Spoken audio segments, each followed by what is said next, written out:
Good day, I'm Andrea Chisholm and this is your JIS News for January 25. 2 contracts were signed and the ground broken on Thursday to build houses for persons in the sugar-dependent areas of Stokes Hall and Hampton Court in St. Thomas. 225 2- and 3-bedroom concrete houses will be built to accommodate about 480 residents in the 2 communities and surrounding areas. At the groundbreaking ceremony, Prime Minister Portia Simpson Miller said the development would include A-class infrastructure and was another step towards transforming Jamaica.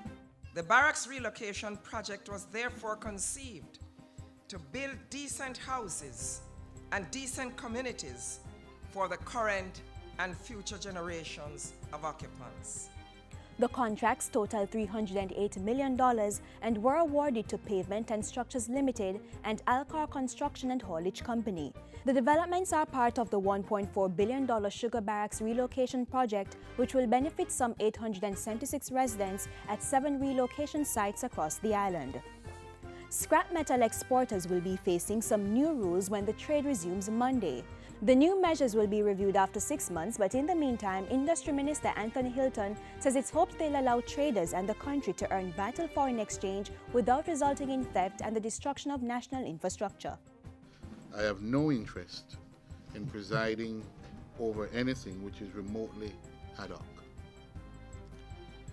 As a result, we have taken deliberate care to dot every I and cross every T, plugging every possible loophole. Among other things, exporters will have to get a license or permit from the Trade Board and a special license from the Minister to trade restricted items. They'll also need a recommendation from a superintendent of police or an officer of higher rank. Exporters are also required to post a $7 million bond, which will help compensate any victims of theft, and they'll be restricted to designated multi-user sites operated by the Factories Corporation of Jamaica. Those sites will be permanently manned by customs and police officers, and the scrap metal will remain on display for 5 days to allow public viewing before loading can begin. Factories Corporation has mounted a website, scrapalertjamaica.com, where the public can lodge complaints. The site goes live on Monday. Prime Minister Portia Simpson Miller says government is getting support from the Inter-American Development Bank (IDB) to fast-track the drafting of the Secure Transactions Act. Government had listed the act as a priority for its 2012-2013 legislative agenda, and at a function recently, the Prime Minister indicated that it was still being actively pursued. She said passing the act was important as it remained an imperative to increase businesses' access to credit. Under this new legislation, companies will be able to use other types of assets as securities for loans and not have to rely purely on real estate. The Prime Minister was speaking Tuesday night at the Jamaica Stock Exchange's 8th Regional Conference on Investments and Capital Markets. The Child Development Agency CDA has beefed up its capacity to investigate reports of child abuse. CDA's Chief Executive Officer, Carla Francis Edie, says the agency has acquired an additional 10 investigation officers. Speaking at a recent JIS think tank, she said this year the CDA would also be continuing the partnership it forged with the University of Technology in 2012.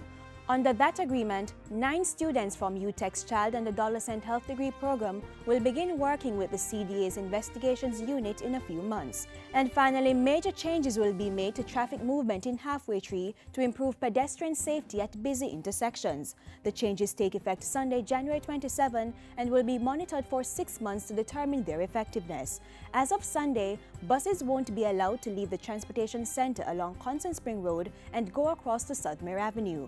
Pedestrians will be allowed to cross at the intersection of Constant Spring Road and South Odeon Avenue, as well as the intersection of Constant Spring Road and Sudmere Avenue.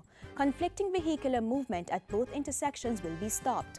Longer walk time and audible pedestrian signals have also been implemented to improve pedestrian safety. Pedestrian crossings are also being remarked, and do not block intersection yellow boxes installed at the center of each intersection, in addition to lane usage signs on Constant Spring Road and Hope Road. And that's it for JIS News Today. I'm Andrea Chisholm. Thank you for watching.